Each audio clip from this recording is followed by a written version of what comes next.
You guys, I'm so excited. Jay Shetty is here. You guys all know him. He's a New York Times bestselling author. He's a podcast host of On Purpose.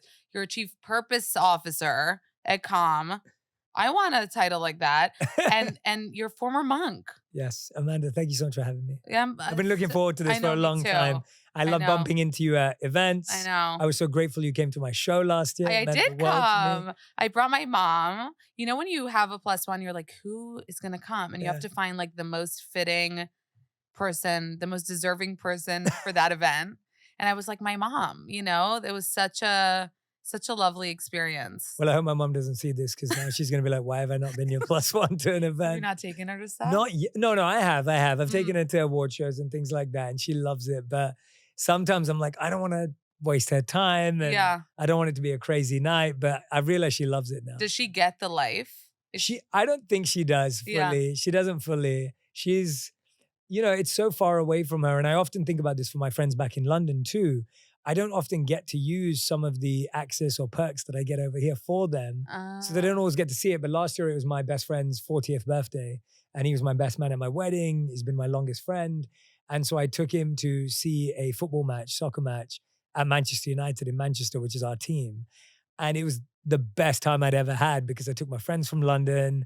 We got to, I got to spoil them at this amazing facility and venue and meet the ex-manager who's a legend and an icon. And so it was one of the best experiences of my life. So I think sharing. Why don't you get the same perks there? Well, no. I mean, like I live in LA. Right. So my friends aren't always over. So I don't get to do cool stuff with them in LA all the time. Yeah. I don't get to take them to stuff. So when I'm back in England, I have to really make a deal out of it. But do you feel like you're bigger here in the States? No. I not in that way. No. I meant it more in the sense of like, because I live here and I'm always doing stuff here. Yeah. I don't get the opportunity to like say, hey, do you want to come along to this? Because my friend's like a 10-hour flight away and, has to jump on a plane. So, I mean, yeah. Do your friends get the life that you're living though? Like the celebrity, do they care about that stuff? Well, they pull my leg. Yeah. They give me a hard time. Oh, they do? Yeah. In a fun way. I get it. I think it's good. The British banter keeps you humble and keeps you grounded. Oh, that is true. The banter. Yeah, the banter. Yeah. Right. Because it's different for me. My friends are all like, obsessed and know that I've been like into this my whole life. Yes. But for you, you've had such a big transition in your life. Yes, absolutely. Did you ever think you'd be doing what you're doing now? Do you know what? I think about it often. I don't even know if I know anything about what I thought I'd be doing. I'm like, I have to pinch myself all the time. My mind is blown every single day. Yeah, like you couldn't have predicted this. I couldn't have predicted this. And I feel so grateful for it because so much of it has come organically. So much of it has come because of the kindness and graciousness of so much of our communities that support us. So much of it has come from me trying to do something that I was hoping would just help one person. And now it's transformed into something that has hopefully helped and supported lots of people. So it's beyond me. And I failed at lots of things in my life. And this is something I'm doing well at. So I'm very grateful. Well, but let's talk about becoming a monk because that's a big deal. You'll be like 80 still having to talk about those 3 years. Happy to talk about it. But so you went to business school. You were like into that kind of life. Well, I just thought, I've always talked about this. So when you're born into an Indian family, especially in England, I'm sure it could be true of the experience here as well. Your parents want you to do well at school. Like doing well at school is the number one priority. And if you're considered smart as an Indian kid, you should end up doing medicine or engineering. And if you're not doing medicine or engineering, basically everything else is second tier. I was not doing medicine and engineering, not because I wasn't academic, but that stuff just I didn't gravitate towards it. And so I was settling to do business. And if I'm completely honest at the time, I probably wanted to get into art direction or art and design were fascinations and passions of mine, but I was doing the safe option of I'll go to a place called Cass Business School, I'll study management science, I'll focus on a few of the things I like and love, but at least this will get me a safe job. And so I was on the path to get a safe, good, reliable job to not let my parents down completely. And this is in India at the time? This is in London. In London? Yeah, born and raised. Yeah. So you're born and raised in London? London? Born and raised in London, and yeah. your London's parents are? Both of them are Indian originally, but my mother was born and raised in Yemen and moved to London when she was 16 years old.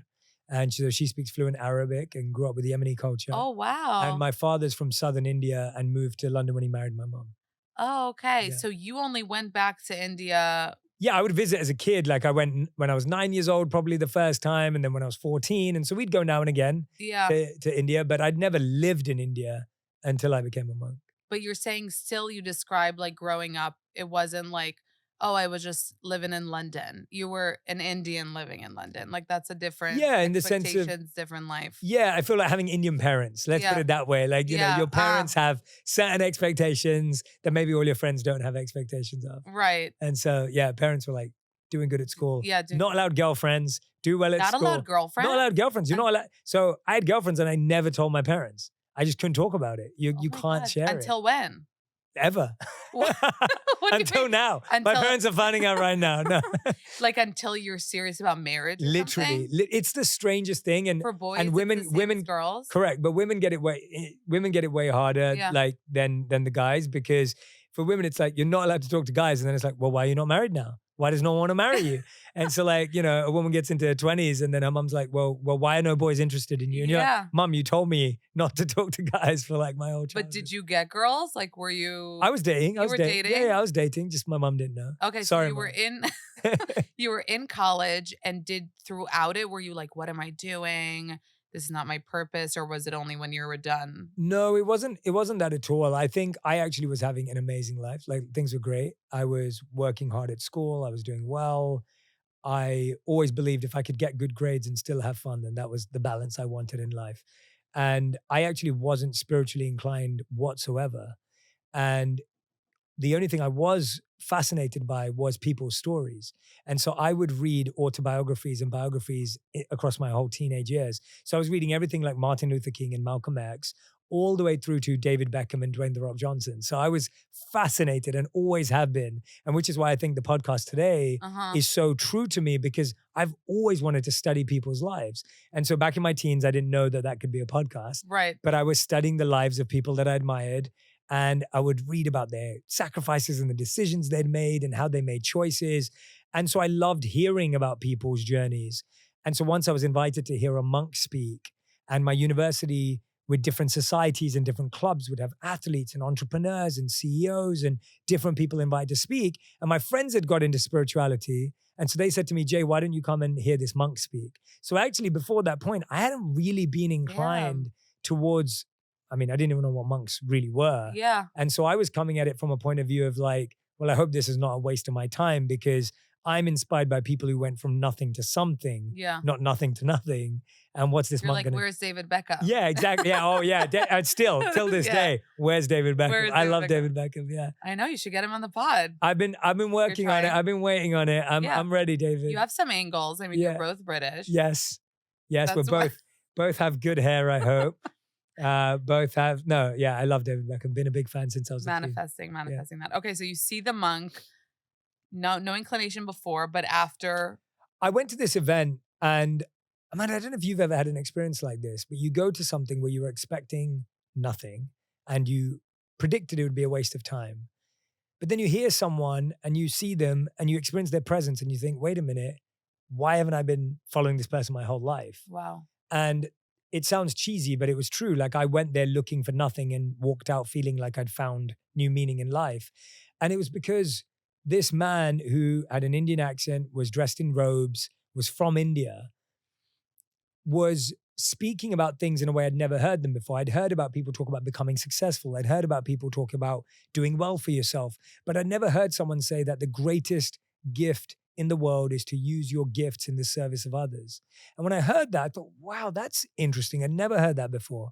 And even more than that, I think it wasn't even what he said, it was how he was showing up. Like he was in London feeling totally comfortable, dressed completely alien-like, and he didn't have any sense of anxiety or nervousness or confusion in how he held himself.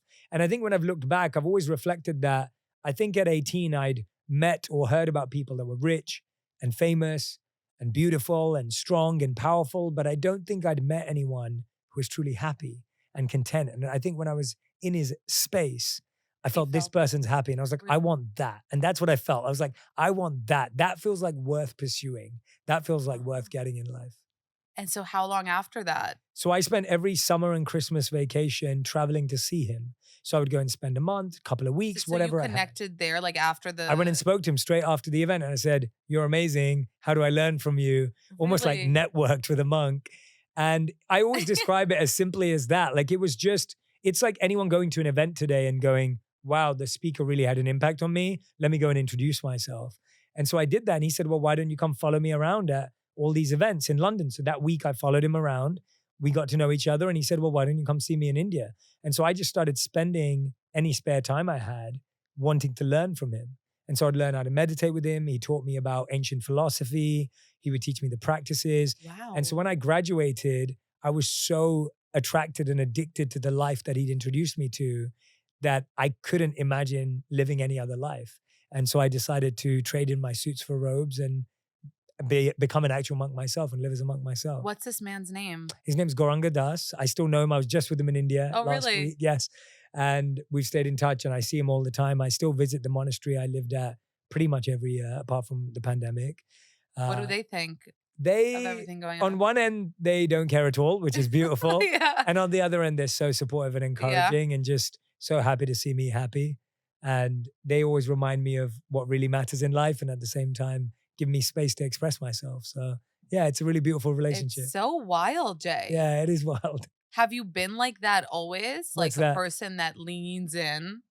Like I you consider leaped in. myself quite an extremist. Yeah. Yeah, I'm like that. Like if I get into something, I You're get in into it. it. Like right now I'm into pickleball and I'm into pickleball. I have Are the you a gear. little late on that? I I- feel like that, I mean, I was late, but not when not you a- see me play. So you're saying you got good. I got good. You yeah, got yeah. good.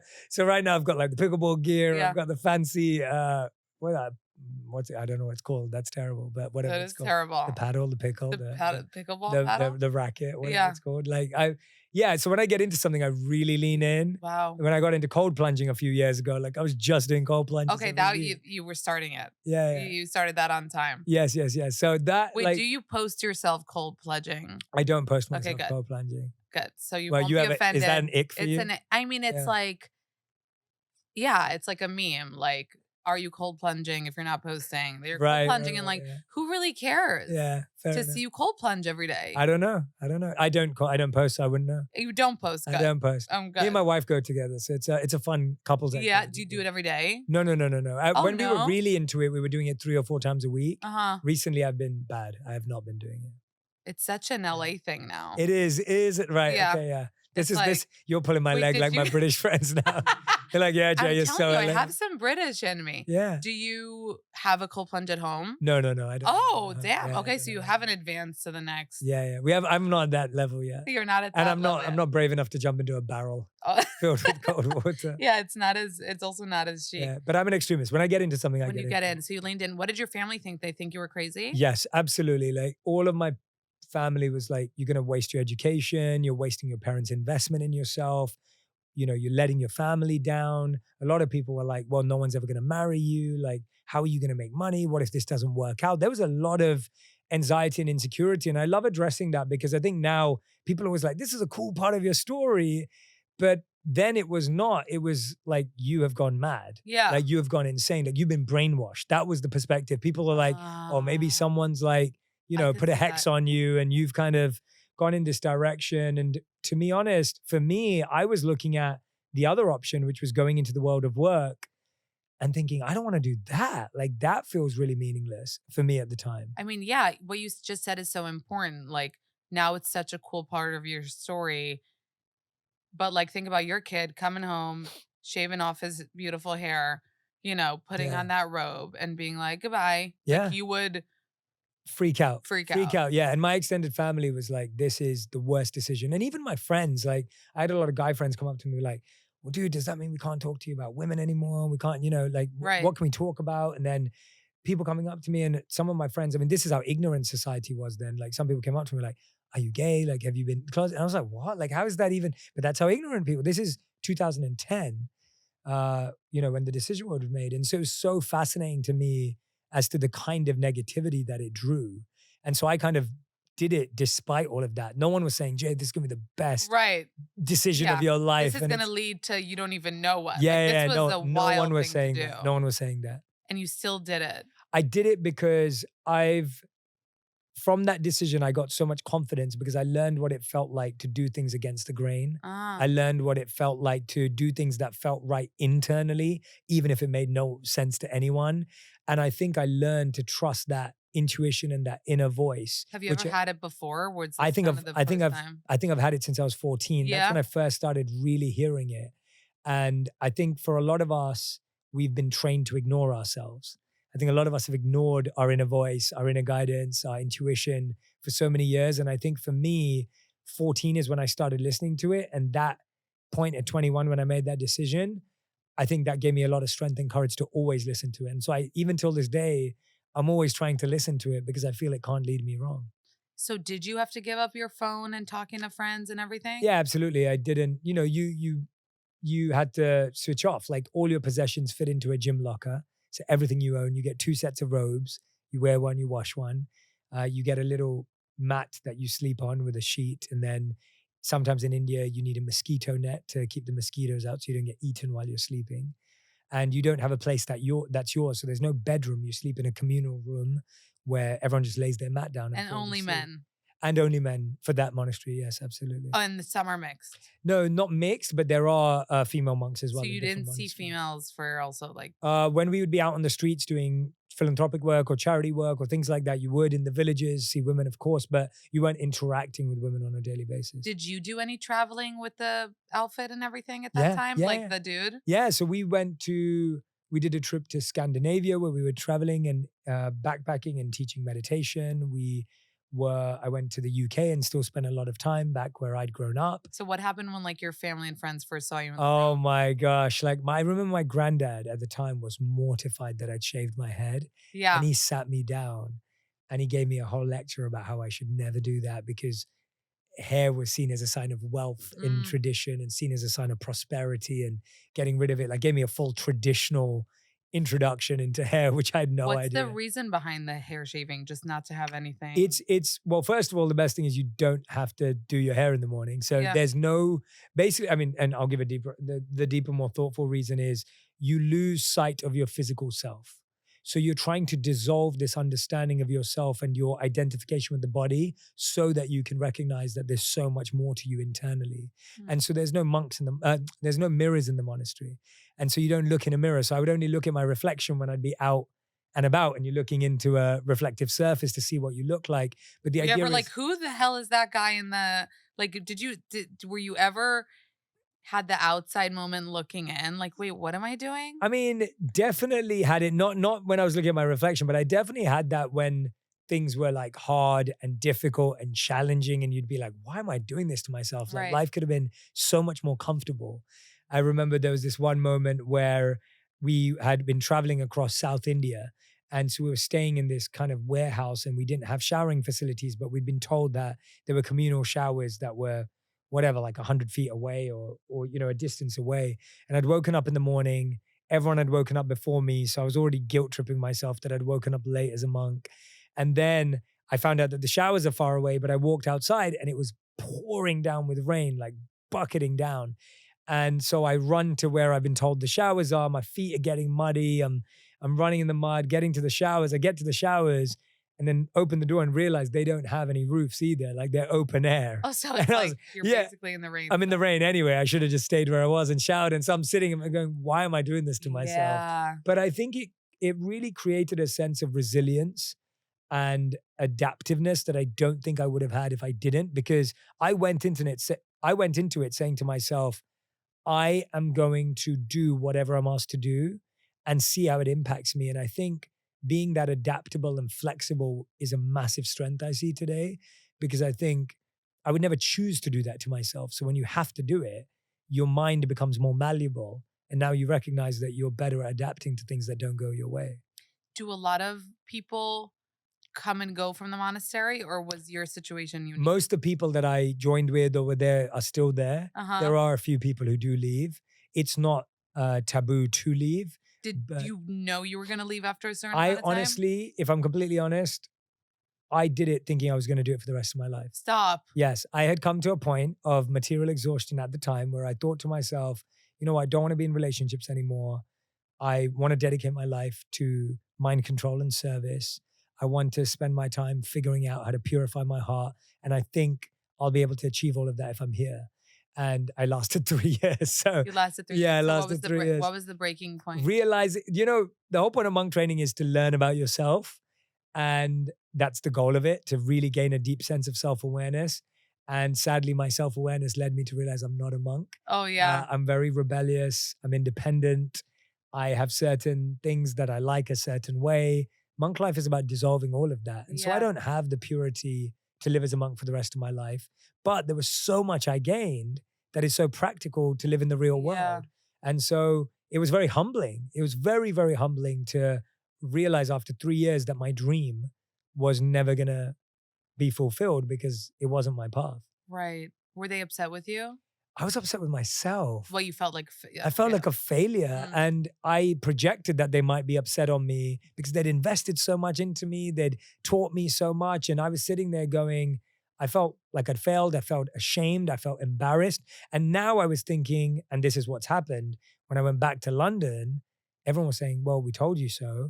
Oh, we knew you wouldn't make it. Now everyone's moved on. Oh, look at your friend. They just got promoted. Yeah. Look at your other friend. They just got engaged. Look at where everyone's doing so well, but look at where you are. And so I felt so Look behind. at me now.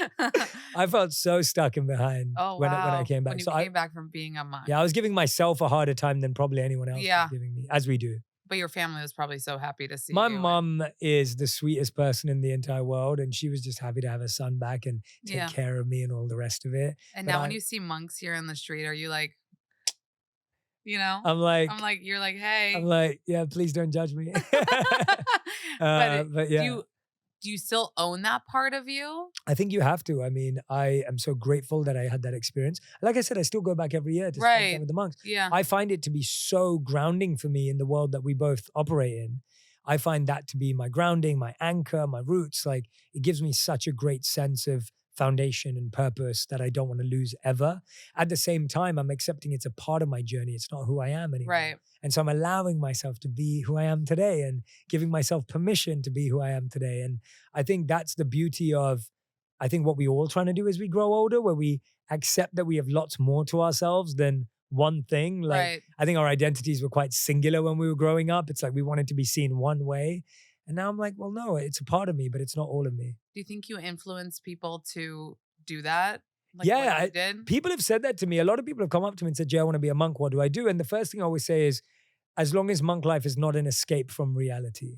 So becoming a monk is not about saying, I don't like the world and therefore I want to run away. It's more like saying, I think there's something for me to gain there. So that's step one. Step two is being ready to accept how intense it's going to be and being okay with that. It isn't yoga mats and people meditating and having blissful experiences. It's hard work. It's challenging. It's internally grueling too. You're looking at the dust within, and you're looking at the deepest reflection of yourself, which can expose so many challenging things about yourself.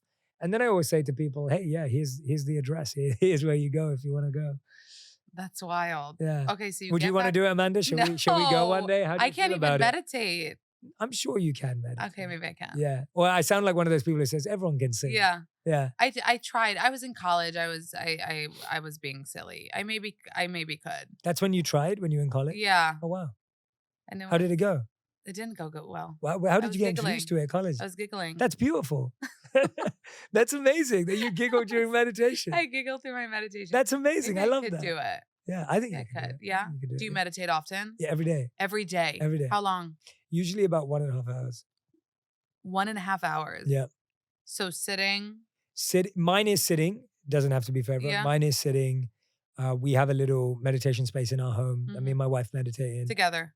She's a better meditator than me, so she starts earlier and finishes earlier because she wakes up earlier than I do. So is it first thing in the morning? Yeah, so she's up at like 5 a.m. every day, and by the time I walk in at like 6:15, she's on her way to finishing, and so I'm walking in there feeling guilty again that I woke up. Do you put any like music on? Yeah, my wife will put on some beautiful like flute music or nature sounds, and sometimes we'll have a crossover time where we are meditating together, but hey, sometimes I'm traveling like I am right now. Right. I'm meditating in a dark New York hotel room. So you do it even when you're traveling and everything? I do it even when I'm traveling as well. And I'll have maybe I'll split it up like 45 minutes in the morning, 45 minutes in the evening. Maybe I'll split it up into little blocks of 15 minutes. Like I have to be completely adaptive now because I don't always have a 1.5 hour block to do it in. So now it takes many different forms. Did your wife learn this from you, or was she into it before? She got into it after me. She didn't learn it directly from me, but yes, she learned it from the tradition. I've taken her, we go to the monastery together.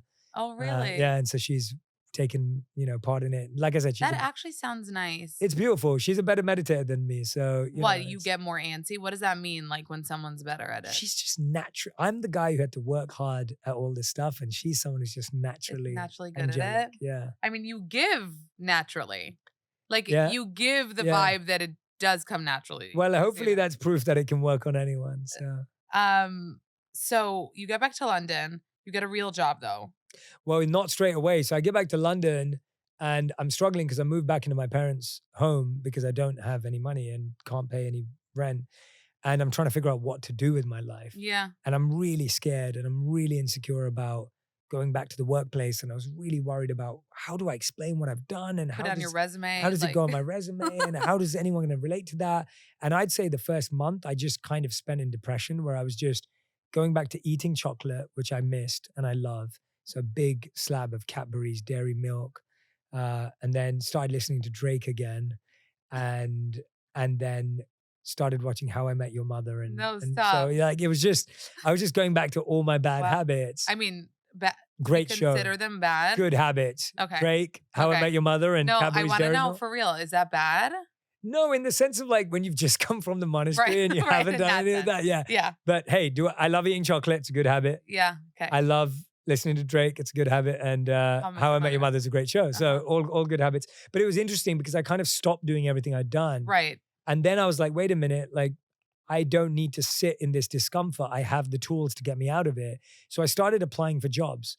But kind of what we were saying earlier, I got rejected by 40 companies before even an interview because, surprise, surprise, no one wants someone who's been a monk on their resume. It's Yeah. like, what are your transferable skills? Sitting still and Yeah. being silent? Like, Yeah. that doesn't benefit our organization. And then finally, I got a breakthrough, and this big consulting firm called Accenture gave me a job, which I'm so grateful and thankful for because it meant I could start earning something and start, Yeah. getting out of my parents' home. Did you like it? I wouldn't say I liked it, but I would say it was a great reintroduction into the real world. So Right. like they do this networking event when you join, and the networking event was pizza making. And I was and it was pizza making and drinks, right? It was like one of these corporate networking things. I was like, what am I going to talk about while pizza making? Like, You were, I was like, what do I nervous? do? Yeah, because I was like, what do I talk about? Like, I hadn't done small talk Right. for 3 years. And so You I don't turned, small talk with the monks. you don't really small talk. Like, you're not like, how's the weekend? Yeah, same old. That's like, it's just not the conversation. You Yeah. basically only talk about like philosophical ideas Oh, or day-to-day wow. chores or meaningful things. Like, you're not So were you really. the weird guy at the beginning? I felt like that, but I found another weird guy and then had a chat, and thankfully I found some really good friends at the company. What I liked about the company is they were really focusing on mental health at the time as well. Mm. And that was where I got to share my meditation practices.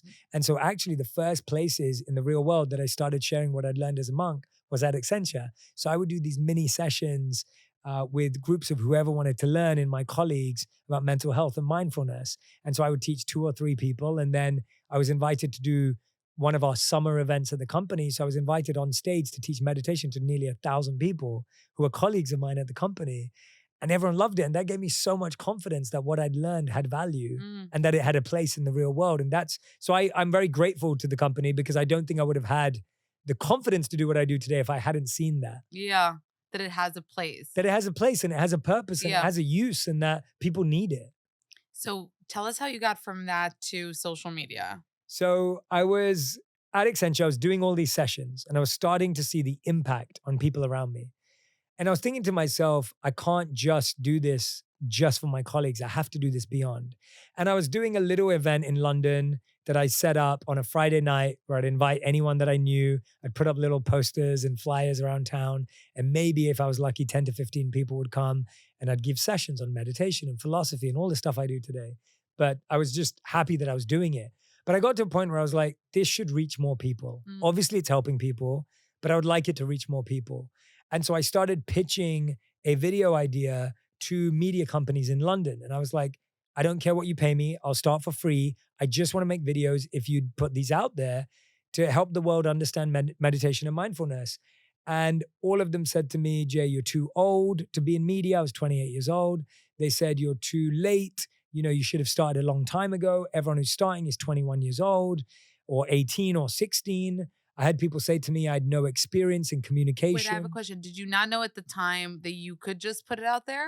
You I thought you needed like a I bigger. I thought I needed a platform or a Mhm. media company to give me a moment to have that exposure. Yeah. And so I ended up at a TV. I was told by a lot of people, you don't have the skills because you haven't got a communications background or you don't have a qualification in what you want to do.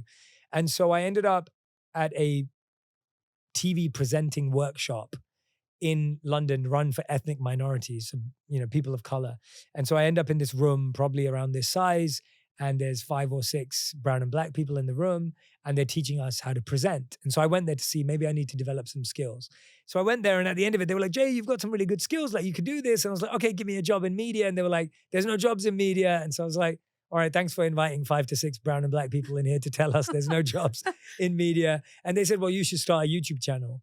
And Mm. my reaction was, yes, that only works for Justin Bieber. Like, that's going to work. Do you know what's so freaking funny? What? I have to tell you, Go on. in my notes, I literally wrote, you started a YouTube, you're like the Justin Bieber of gurus. I literally said Justin Wow. Bieber because, like, yeah, that's what we think. Like, oh, Justin Bieber went on YouTube, got discovered by, was it Usher? Yeah, it was By Usher, Usher. and then, yeah, Scooter Braun and everyone So that's else, what yeah. you think of it. Okay, so you had the same thought. You were like, yeah, let me just do that. Well, no, I ended up in a position where I didn't have any other options. Like, I'd been rejected by 10 media companies. 3 media execs told me I was too old, underqualified, or too late. And so I ended up in a position where if I didn't go to YouTube, I didn't have a shot left. Yeah. So it was the last shot or the last opportunity. And because I cared about what I was doing, I turned to social media. So I never actually came to social media thinking that this was going to be the holy grail. I came to it because I didn't know any other way to share my message. Yeah. So that's how I started. So in you social started media. the YouTube channel. I started a YouTube channel before Instagram. before everything. YouTube was the first platform that I started on. And it was 8 years ago in January that I uploaded my first ever video. Was your first video like amateur? Did you do it or did you hire people? So I have a friend who used to shoot weddings or still shoots weddings in England, in London. And I reached out to him and I'd said to him, I said, dude, can you come help me out and just shoot me? Because I have no idea how to operate a camera. So he said, sure, I'll do it. So he did me a favor. And then I scribbled down some scripts and thoughts and ideas and things that I had. And then I freestyled these 4 videos that we shot that day. And then I taught myself how to edit because I couldn't pay an editor. I didn't have enough money for that. And so I taught myself how to edit, which took forever. And then I put out my first ever video. Yeah. And I was just so excited to put it out there. And it, you know, did like 100 views or whatever it was. Yeah. But it was the best moment. I still remember it. I was Yeah. over the moon. So how did it grow? So I kept doing this every week. And my friends were the people that were like, Jay, this, you know, you talk too fast in the videos, or the music's too loud, or the B-roll's not edited quite right. And I was getting a lot of like, I have to go back and look at the first video. yeah, go back and look at them. I personally think I actually prefer them to some of the stuff. Oh, I love them. yeah? Yeah, there's some really fun stuff that we were doing, and there was a beauty to them for sure. And I was getting all this feedback from the people closest to me, but there were other people who were commenting on it. There were other people who were reaching out saying, Jay, I love what you've started. Well done. Like, it wasn't big, but I could feel the energy. And then what happened was an exec at Accenture, the company that I was working for, she showed it to Ariana Huffington at Davos. And so they were at Davos together. I was not there. And she said, look what one of our employees is doing. And Ariana Huffington saw it and she loved it. And so she sent 2 who are now 2 of my closest friends, Danny Shea and Dan Katz, who are her team, to come and meet me in London. And so they came to meet me in London. And I went to that meeting fully prepared. And I was like, Danny, give me a job. I need a job. I want to do this full time. I'll take anything. This is what I want to do with my life. And he was like, slow down. He was like, we're going to put your videos out on the Huffington Post page. We're not going to pay you and we're going to see how it goes. And I said, great, go for it. So they put out the first video. The first video did 1 million views in 7 days. They were like, that's okay. The second video, To you, that was probably, I mean, to that's me, it wild. changed my life. Right. Like, it was like, this is unbelievable. The Right. video's only got 1,000 views. Yeah. And HuffPost at that time had like 6 million followers on Facebook. So this was on Facebook. So they put out the first video, it did about 1 million views. They put out the second video, it did 1 million views in 24 hours. They put out the third video, it did another 1 million views in like 16 hours. And then those 4 videos that I'd made that they put out collectively did like 100 to 200 million views across different platforms and channels. And that moment completely transformed my life. And then I begged and You went viral before there was, I mean, this is what, 2016. So no, you'd already had the original YouTube era. So you'd had the Tyler Oakleys, you'd had the Lily Singhs, you'd had that original YouTube generation of Logan Paul, like 2011, 2012. Yeah. Probably, I think, was their era. So you'd had that. Uh-huh. But this was almost the rise of Facebook at the time, which hadn't happened. The new, what we know now as social media. Yeah. And so that was 2016. And it was a moment where I then begged and bugged Danny every day saying, Danny, you got to give me a shot. Like, obviously this must be proof that I should get to do this. And so I sent him an email every single day for 30 days and said, Danny, I'm not going to stop messaging you until you figure out how I can do this. Yeah. And Danny finally offered me a position in New York City working at HuffPost in 2016, helped me get my green card. Helped me get my visa, not a green card, helped me get my visa. And then I moved over to New York, September 2016. And worked at Huffington Post. And worked at HuffPost for 6 months. Doing those kinds of videos. Yeah, so I did that. And then I had a daily Facebook Live show. This is when Facebook Live was the thing. Yeah. I had a daily Facebook Live show called Follow the Reader, where I would interview authors that I loved. And so I would interview writers. Wow. I loved it. It was one of my favorite things. I did that for 6 months and then we parted ways so that I could carry on doing it for myself. But while you were doing this, your personal stuff was probably growing. On hold. Well, my personal stuff was on hold. Oh, it was on hold. Because all my content was made for the platform. So only when you left, you could really focus on that. Yeah, so 2017 March was when I left and that's when I started focusing on myself. And you moving to California? No, so I was still in New York at the time. Moved to LA July 2018. Did you ever have the dream though of like LA celebrities, limelight, like, or was that just kind of part of this passion? I didn't even believe it. I mean, I don't think that I had a fascination with people's stories. So yes, if you see in my early videos, I'm quoting celebrities that I've now interviewed on the show, which is like this weird 360 moment. I had quotes from, I'm trying to remember now who I would have quoted Oprah for sure. I was a huge fan of Oprah when I started out. I think the Oprah show was huge inspiration for me. And I've said that to Oprah when I got to interview her on Purpose. I said to her that I think a lot of what I do today is subconsciously inspired by the work she did. Yeah. So I think that was there subconsciously, this idea of, I would love to sit and study the minds of phenomenal people. I had a video dedicated to Steve Jobs. Obviously, I would love to be friends with Steve Jobs, but that's not possible. But there was just videos that where I was talking about these people. So definitely there was a feeling of I'd love to learn about these people's lives and how they got there and what goes through their mind. I know. And now, I mean, look at you. Interviewed everybody. Michelle Obama was quite recent. Yeah. Oprah, Selena Gomez. Yeah, it's surreal. It's surreal. I can say the same about you too. It's surreal. It's like, I'm sure you feel that way. I know that I still pinch myself. Yeah. I know that I still get anxious and nervous. I know that I'm so grateful for it. And I know that it's brilliant and beautiful. And I hope that it gives a feeling of opportunity and excitement for everyone thinking, wow, you can figure it out. You can do it. And your path and way may not look like either of ours or any of ours, but there is a way to get to doing things that are really cool and that you love. And, you know, I felt honored to sit down with the people that I've had and got to know them that deeply and intimately. And so when you have them on your show, what's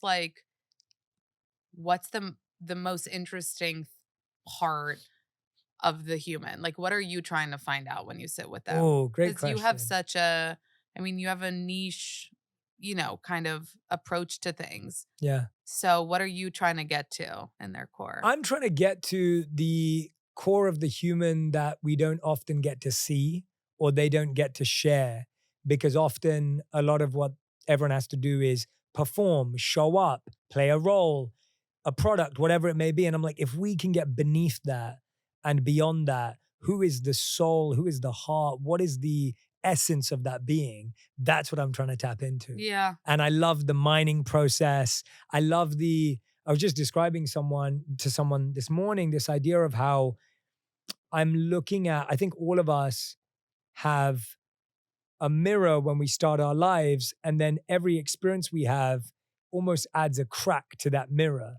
So your parents, your background, the school you went to, what someone said to you when you were young, your first boss, your first love, your first heartbreak, and all of a sudden you have a mirror with lots of cracks in it.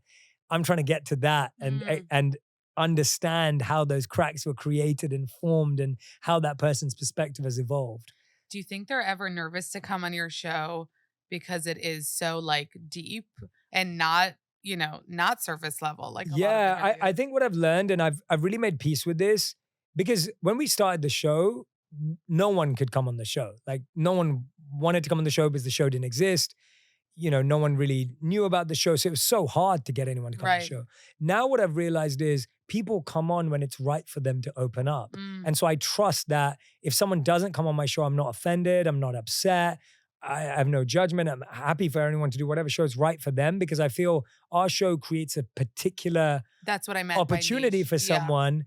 And I want someone to come on when they feel comfortable going there, and not because they're being forced there, because that's definitely not who I am. Right. So I only want someone to come on when they feel that they can trust that they can share that part of themselves and they want to. And I feel like a lot of celebrities, speaking of purpose, are looking for a bigger purpose, right? We Yes. see so many celebrities, joining religion later in life or whatever it is. Yeah. But because they have this crazy thing and Yes. this dopamine from living this crazy life, and they're searching for the purpose. So they're attracted to you, I feel like, in that way. Like they do look to you. Shawn Mendes, I know. Sean's a dear friend. I He love did that Sean. live with you for Yeah. your book. I Yeah. remember seeing Yeah. it and I was like, oh, Sean is, we've been friends for, I don't know, like 3 years now. He's the sweetest human I know. He's the most lovable he really person. does Yeah. seem like the He's sweetest person. everything and more. He's Oh, amazing. yeah? Yeah, he's amazing. I love So him. how do those relationships usually start? Do they see your Honestly, videos it will and be like, if I see someone connecting with my work, first of all, I'm like, no way does this person connect it with my still work. excites you? Yeah, 100%. And my instant reaction is to message them and thank them, because I can't believe it, right? Yeah. I'm like, I can't believe this person follows my work. And so I'll message and just say thank you and I appreciate it. And if I know something about them or love something about them. And so I must have DM'd Sean like years before he even followed me, because he'd made a song that really resonated with me. Which one?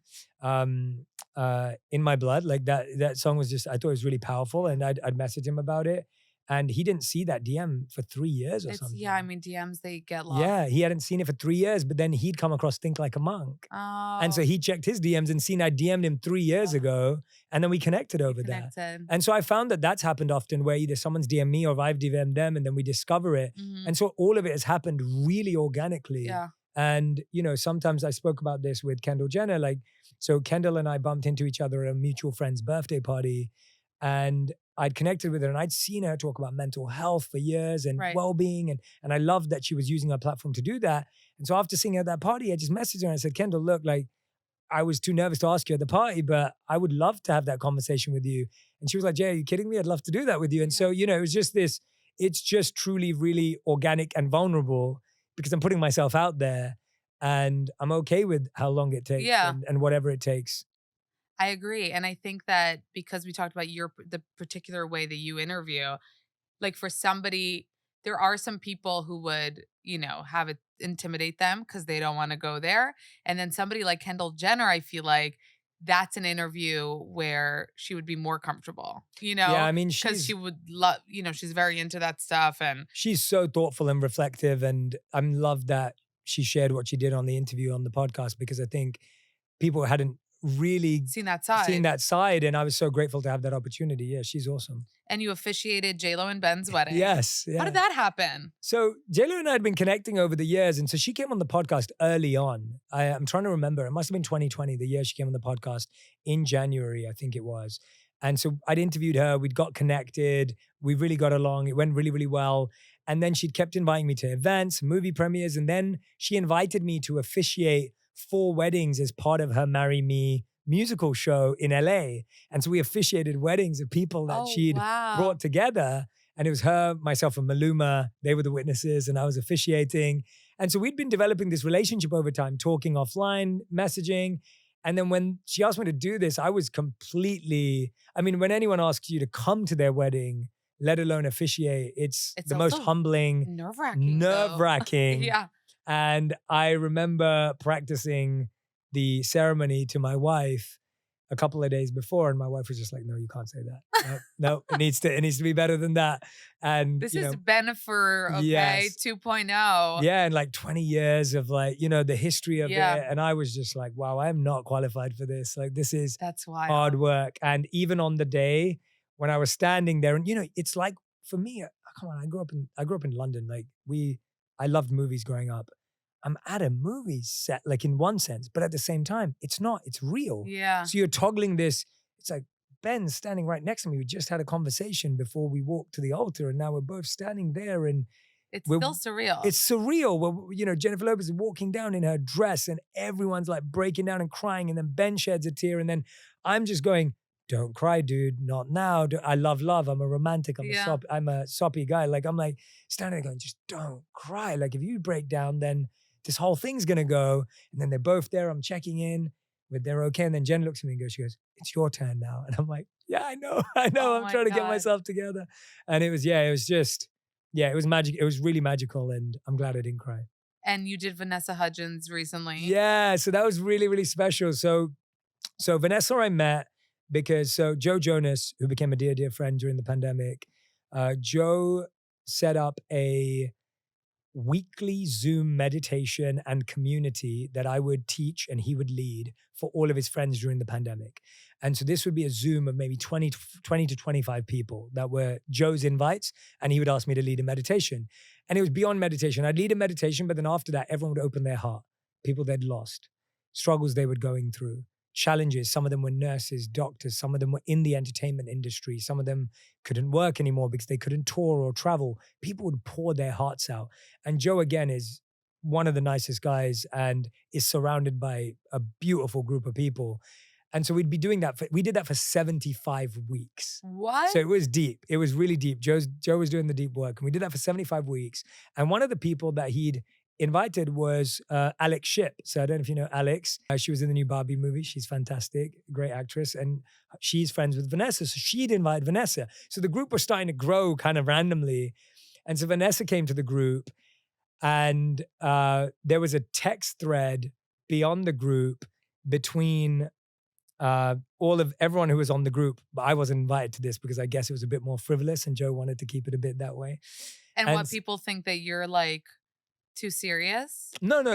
I think that Joe wanted to spare me the silliness, although I love it. Yeah, like, I would no, lean that's in. what I'm. Because Yeah, I was thinking about you in that way. I want you to finish Yeah, the Vanessa story, yeah. and I know we're Yeah. there's so much more to ask. Sorry, you. am I talking for too long? That's No, what I've done. yeah, it's all your fault. Sorry, it's my fault. Is you're like this wellness. I call you guru in my mind. I hope that's okay. Like that you have so much to teach. You have so much wisdom, so much knowledge, but that pressure of like, people thinking they can't expose you to silliness. Yeah. Are you ever like, hey, I'm not, Yeah. because you said before too, like we're not just one thing. Totally. You're not just somebody who was a monk or somebody Yeah. that meditates or.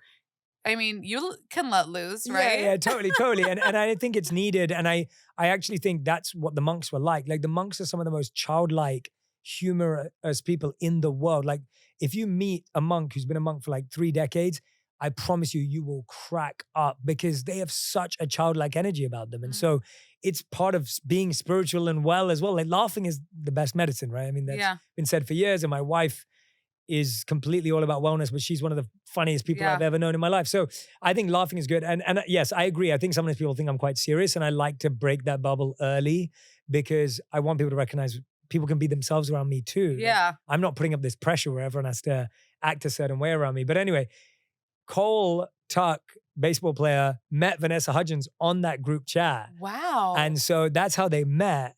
And so they met each other and locked eyes for the first time on a Zoom meditation that me and Joe were leading. Damn. And so Vanessa and Colin invited me to officiate their beautiful wedding this year. Damn. And I got to tell this story and a bunch more. And it was really special. Wow. And they're such a wonderful couple and they've really, really found love. It's spectacular.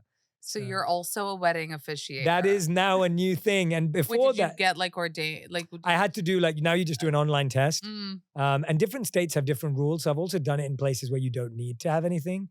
But then the person who kicked it off was Lily Collins. So Lily was the first person I ever did a year before. Wow. Before Jennifer Lopez's Charlie and Lily, and one of my favorite couples of all time. Wow. So, yeah, really special couple.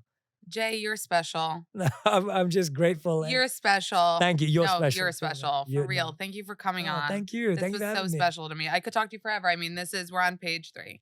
And there was so much I'm sorry if I went on and on. No, but I you have apologize. such an interesting life and such an interesting story. And you're inspiring to so many. So kind. I'm touched. And honestly, you coming to my show last year meant the world to me. It really, really did. I think what you've built and the platform you have is phenomenal. Thank you. I'm a huge fan. I love following you. I love laughing with you. I love learning with you. I'm like exposed to everything that I want to know about pop culture through you. And like, you're my go-to. Oh, thank you. And so, no, thank you. And thank you for always being so wonderful in person. Like, I think we bumped into each other at the People's Choice Awards a couple of years back. You were so well dressed, damn. And no, but so were you. And I was just, you were just so sweet and kind and humble and wonderful. And I was blown away. Like I was so touched. So oh my God. thank you. Thank you so much. That I means mean so it. much I really to me. mean it. I really mean it.